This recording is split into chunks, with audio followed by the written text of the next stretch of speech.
Hey everyone, how's it going? I hope you're all doing great and following the 3H's of the channel. And in this video, I decided to dive a little deeper into Michigan. So, in this video are 7 more weird and strange and crazy encounters from Michigan, the Great Lakes state. And if that sounds like something you're interested in, pull up a stump with me and let's jump into it. Thank you for watching. So I've spent quite a bit of time roughing it in the deep woods around the Porcupine Mountains and Big Eric's Bridge, and I've seen and heard some weird stuff that scared the hell out of me. So I met this hot girl, and I was taking her camping near Big Eric's. She's hot.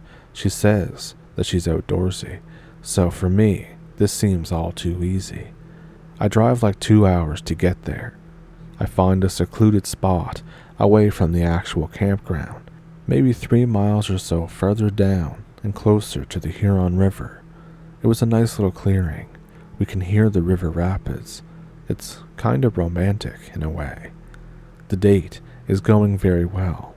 Things get dark and we build a fire, waiting for nightfall. We move into the tent and things continue to go well.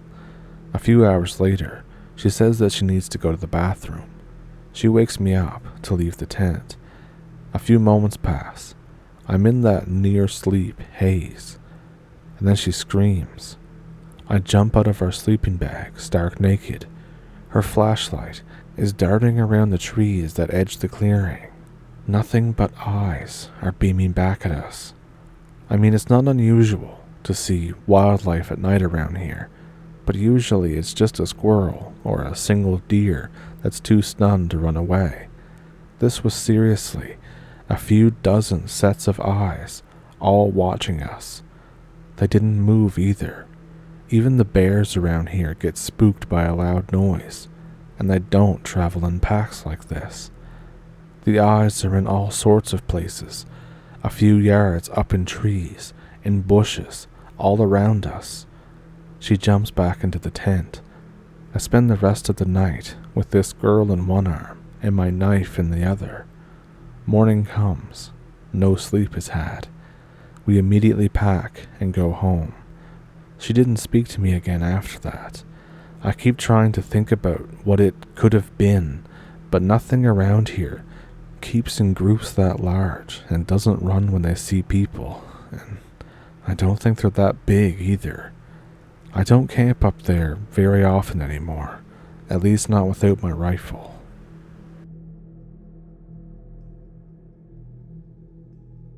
So I grew up as a city kid, but later on in life, I moved to Coopersville to try and get away from the city, to find more peace in my life. I was living with my fiancé and my daughter, who was 3. We had a nice 4-acre plot that was surrounded by cornfields and cow pastures. This was around 8 p.m., and we're wandering around talking to the cows, all the nonsense you do with a young'un. As we were walking back toward the house, we hear all of the cows, I guess you could say, stampeding. We turn around to see what all the commotion is about. The cows are very docile and calm all the time, by the way, but back to the story. As we turn around, in the sky, we see, and this is by pure speculation, a 60 by 60 foot triangular shaped saucer hovering over the cornfield, about 300 yards away from us. Again, speculation. And about 20 stories in the air, also speculation. We stood in amazement at what we were witnessing, and then all of a sudden, it zipped away, all too fast. My daughter asked who they were, and I told her that hopefully they were friends that we will never meet. True story, and I told it really horribly, but it happened.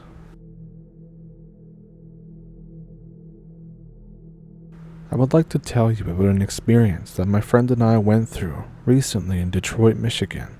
It was Saturday, August 3rd, 2013. It was a typical Saturday night. My friend and I were hanging out around the neighborhood, not really doing much at all. We decided to walk over to Perrion Park and smoke some you-know-what and just hang out. This was about 9:30 p.m. We walked over and found a bench that was a bit out of the way and would provide us some privacy to let us smoke in peace. At about 11 p.m., we decided to leave the park when we heard some rustling in the trees behind us, followed by what sounded like laughter. Tiny, high-pitched, almost childlike laughter. We thought at first that it was somebody messing with us, and stood up and yelled, "Cut it out, jackass, we're not falling for it." This was met with more laughter and more rustling from the trees. Suddenly, two small people jumped out of the tree and almost floated down to the ground in front of us. We jumped back when we saw these two small people, almost yelling from the sudden surprise that their sudden appearance had given us.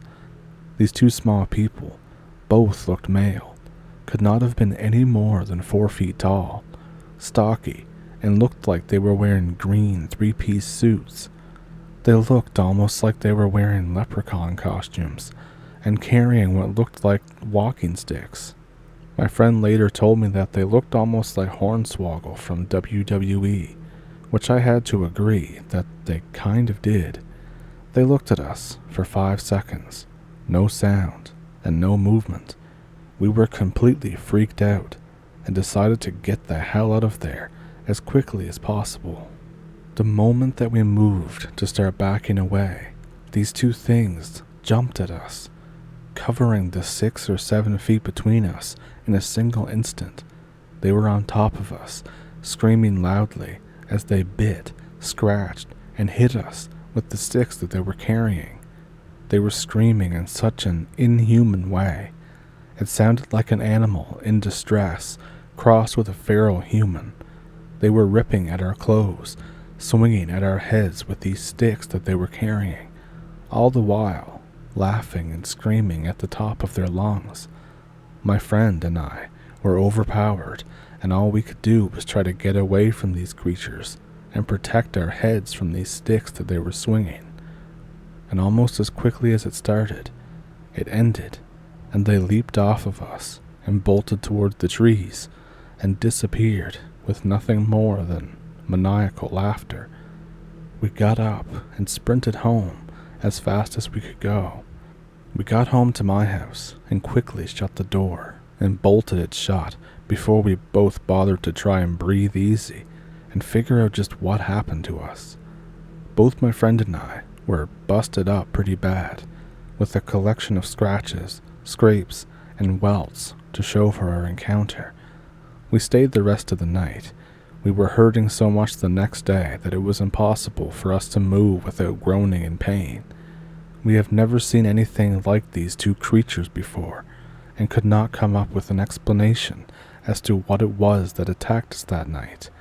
I decided to write in after researching about people reporting sightings of dwarves, gnomes, and whatnot. I didn't think that we would be seeing something like this in the middle of Detroit, Michigan, but we did, and we know what we saw. We know that this sounds incredible, and you might try to dismiss it as fantasy made up by two crazy men, but we know what we saw was real, and what happened to us was definitely real. We have never spoken about it except amongst ourselves, and I decided to write and share my story in hopes of finding an answer to what it was that happened to us.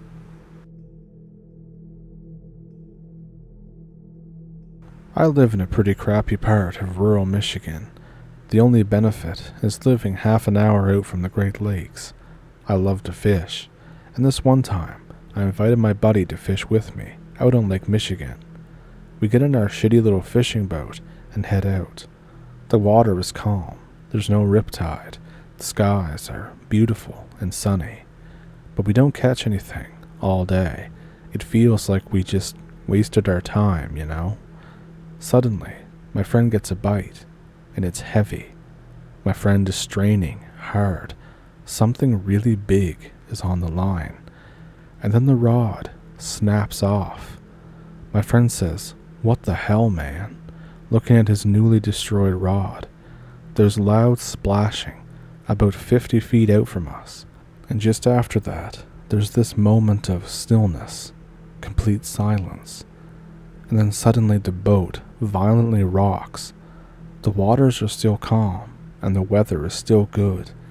We're thinking, what the hell is happening? The boat violently rocks again. We're freaking out.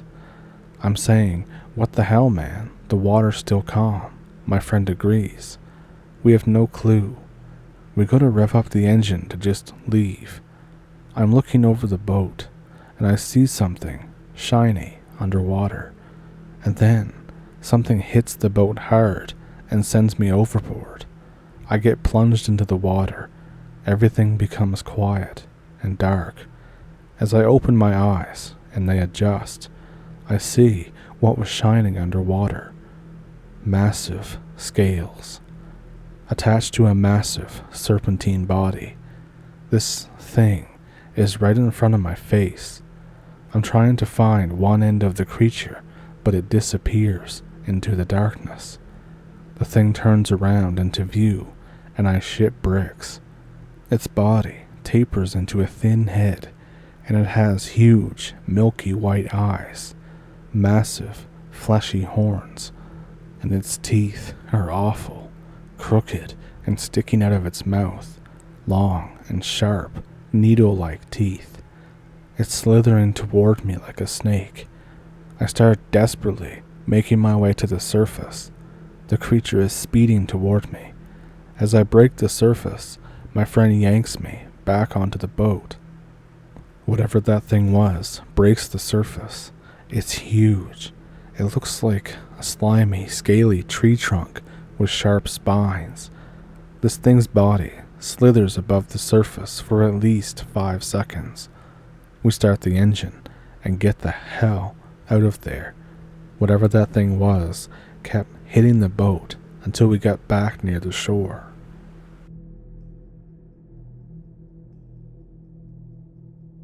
I'm from Gladwin, and it's pretty much rural woodland and Amish people out here.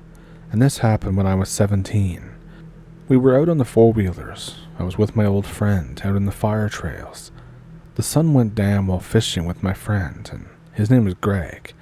Greg and I get on my four-wheeler. Darkness had fell quick, and there were big-ass mosquitoes swarming us when we stopped.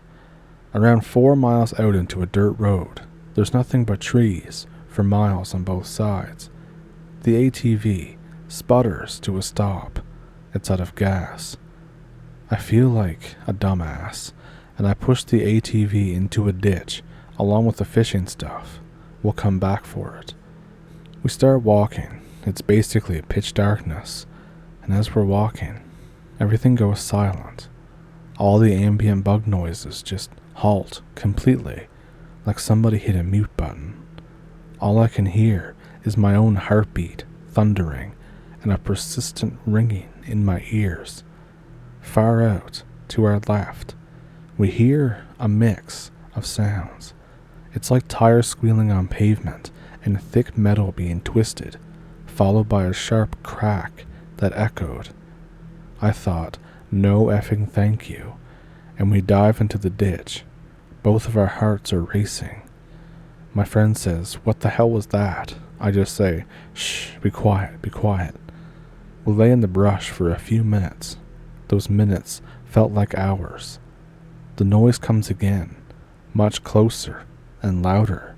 The deafening crack is only yards away from the tree line. My friend yells out, "Effing run." We bolt like madmen, screaming and freaking out. We pretty much run all the way back to my uncle's house. We went back there the next day, and the gravel road was rustled badly, like there was a massive struggle in front of where we left our stuff.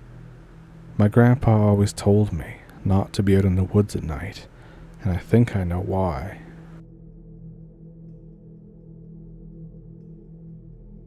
So this isn't my story, but this happened to my grandfather. He was working on his farm a few miles outside of Cadillac, Michigan, and all of a sudden, his dogs start going crazy.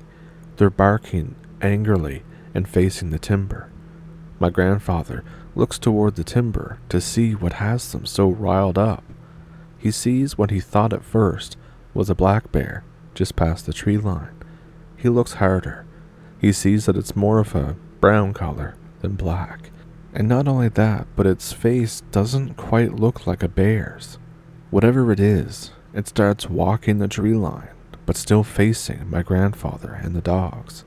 This bear thing is headed toward the horse pasture. My grandfather goes inside and grabs his rifle. I'm not sure what kind. He comes back outside. The thing is still behind the tree line. He fires a warning shot just past it to try and scare it away from the horse pasture. Only it doesn't run. Instead, it stands up on its hind legs, and that's when Grandpappy sees that this is not a bear. It seems to have a much different build than a bear, and there's very visibly a tail hanging down. This thing is now about 30 yards away, so my grandfather didn't know the exact height, but he guessed that the thing stood about 6.5 feet tall. The thing stares at him for what seems like an eternity, and then drops back down on all fours and bolts off into the woods. The way it ran and its speed convinced my grandfather that what he saw was no bear. But it doesn't stop there. A few days later, my grandfather was getting ready for bed, and right as he was getting ready to lay down, he heard a commotion coming from the direction of the horse pasture. The horses were whining, neighing, and there was another noise on top of it. Something was snarling. My grandfather throws on his boots, grabs his rifle, and runs out into the pasture. When he gets there, all the horses are huddled under the shelter at the edge of the field. He notices that one of the colts is missing. He looks around the pasture, but can't find it anywheres. After searching for a while, he ends up back at the house, still empty-handed. He goes out again in the morning, looking for the colt. He never finds a single trace of it, even in the daylight. And about a week later, one last thing happened. It was late into the evening again. My grandfather is washing dishes in the kitchen, and suddenly there's a loud sound coming from right outside the cabin. It sounded like no animal that he had ever heard in his life. He described it as sounding almost like a coyote yelp, but much, much deeper. He grabs the lantern and opens the front door. The yelping stops as soon as he stepped outside. He stands in the doorway for a bit, waiting to see if whatever it was starts up again. But nothing else happened, so he went back inside. My grandfather was sure that all three events were related somehow. I wish I could talk to him and ask him about it more in detail, but sadly, he passed away in 2007.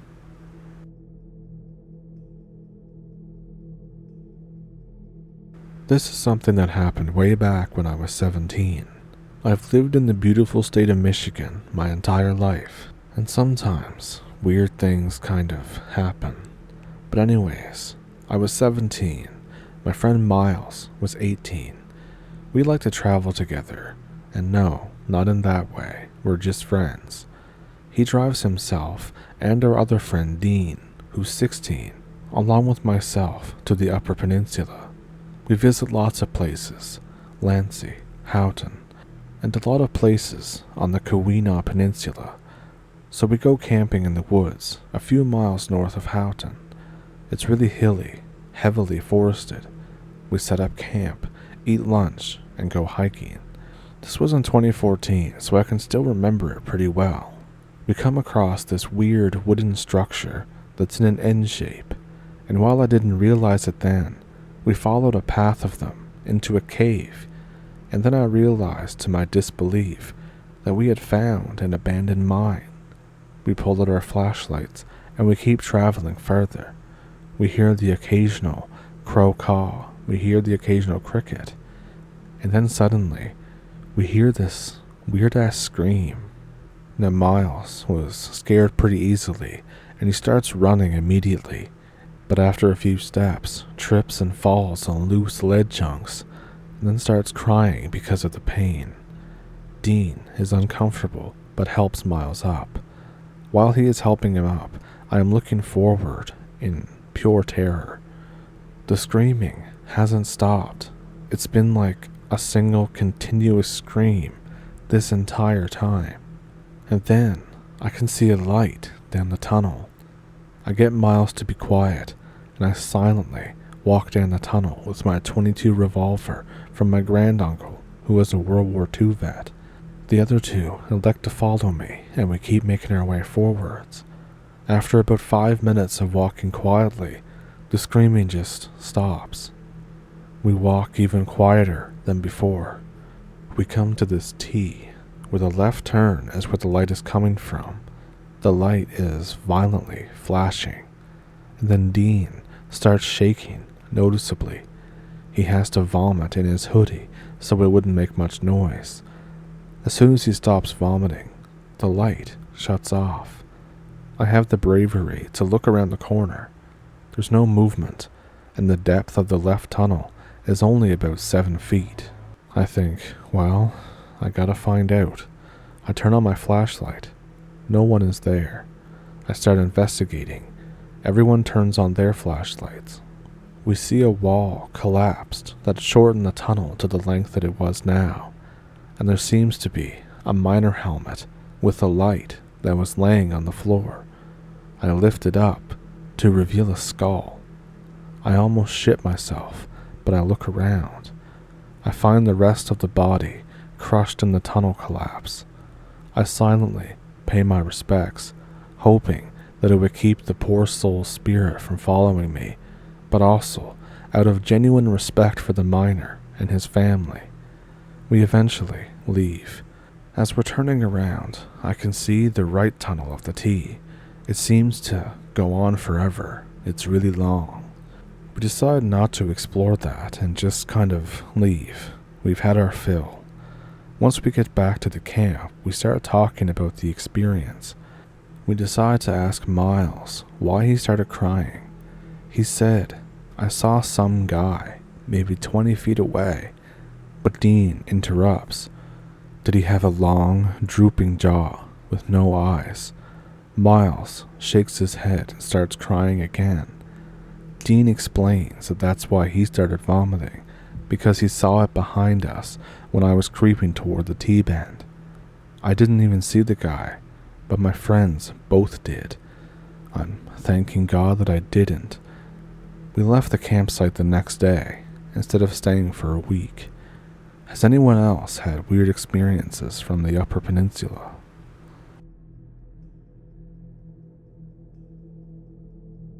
So I hope you enjoyed those encounters, and if there was one in particular that stuck out to you, leave a comment and tell me which one it was. Do you have a story of your own? I have an email in the description below that you can send them to if you'd like to. Also down there in the description is a PayPal and a Patreon if you would like to donate to the channel that way, or super thanks here on YouTube. And with that, I will keep you no longer, and I will see you in the next one. Thank you for pulling up a stump, and thank you for watching. Have a good week.